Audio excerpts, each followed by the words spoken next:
انسان کو اللہ تعالیٰ نے اتنی نعمتیں عطا کی ہیں کہ اگر وہ ان کا احساس کر لے تو کبھی بھی ناشکری اس کے انداز سے، رویے سے اور اس کی طرز زندگی سے ظاہر نہ ہو، بلکہ اس کا سانس سانس جو ہے وہ اللہ کا شکر کرے۔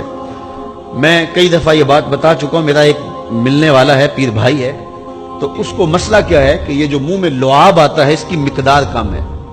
تو بنیادی طور پہ وہ لیکچرار ہے، تو اس نے روز جو ہے وہ طلباء کو لیکچر دینا ہوتا ہے، تو 15 منٹ نہیں بول پاتا کہ منہ خشک ہو جاتا ہے۔ اب ہم نے کبھی اس کو نعمت سمجھا؟ یہ جو منہ میں لعاب آتا ہے، ہم کہتے ہیں کہ یہ ایک مصیبت ہے، تھوکتے رہتے ہیں، لیکن اگر اس کی مقدار کم ہو تو زندگی اوکھی ہو جائے، یہ نظام انہضام پہ بھی اثر انداز ہوتا ہے، اور پھر اس کی بینائی بھی کمزور ہو گئی، ایک آنکھ کی بینائی تو بالکل ختم ہو گئی۔ مرض کیا ہے، مسئلہ کیا ہے، کون سی نعمت کم مل رہی ہے؟ پانی نہیں مل رہا، مل رہا ہے، آکسیجن نہیں مل رہی، مل رہی ہے، گردش خون جاری ہے، کمی کیا ہوئی؟ کبھی سوچا بھی نہیں ہم نے۔ لعاب کی مقدار ضرورت سے کم ہے تو زندگی مشکل ہو گئی۔ انسان یہ لعاب جس کی اہمیت تیری نظر میں کوئی نہیں، یہ کم ہو تو پھر زندگی عذاب بن جائے۔ تو اللہ نے جو تجھے نعمتیں دی ہیں اگر وہ نہ ہوں تو پھر بتا زندگی کیسے گزرے۔ تو انسان کو اتنی نعمتیں دی ہیں، اللہ نے اتنا کچھ عطا کیا ہے۔ اوناسس نامی دنیا کا امیر ترین شخص تھا، اس کی آنکھوں کے پپوٹے کام کرنا چھوڑ گئے۔ یہ آٹومیٹک سسٹم رب نے لگایا ہوا ہے، ادھر سے تنکا اڑا، ادھر آنکھ بند ہو گئے۔ اب ڈاکٹر سلوشن ٹیپ لگا کے اس کی آنکھ کھولتا تھا اور جب سوتا تھا تو ٹیپ لگا کے بند کر دیتا تھا۔ کسی نے اس سے پوچھا کہ زندگی کی سب سے بڑی آرزو؟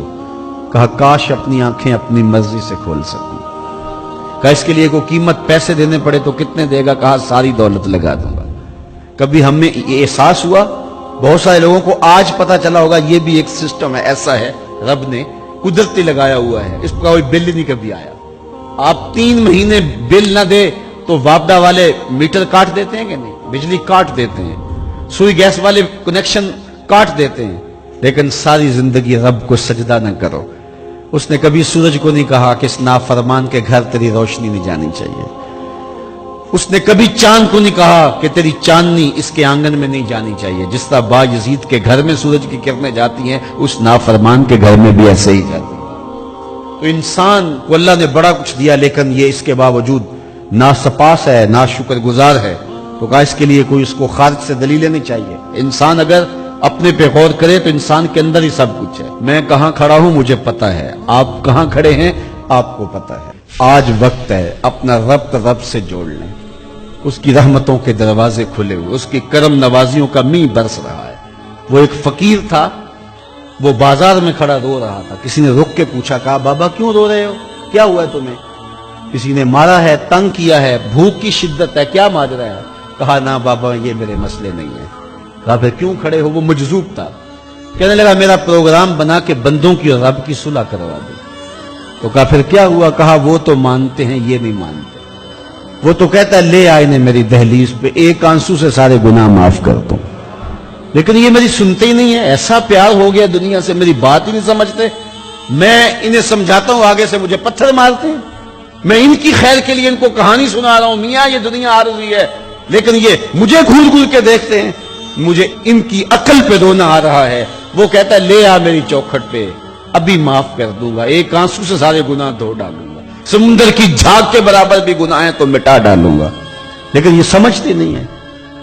خیر وہ چلا گیا، اگلے دن گیا تو قبرستان کے قریب سے گزرا تو وہ فقیر وہاں کھڑا رو رہا تھا۔ وہ پھر رو گیا، کہا بابا عجیب کہانی ہے تیری، بازاروں میں بھی روتا ہے اور قبرستانوں میں بھی روتا ہے، آج کیا مسئلہ ہے؟